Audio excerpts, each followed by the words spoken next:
कोण कोण आपण? अरे वा, आम्ही कोण? महाराज माफ करा महाराज, मी ओळखलं नाही.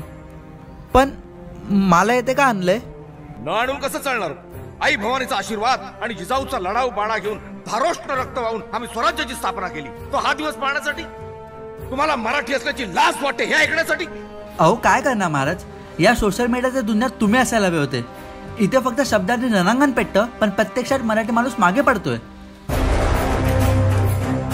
शिक्षण असो, उद्योग असो की राजकारण, प्रत्येक ठिकाणी आपली पिछाड सुरू आहे.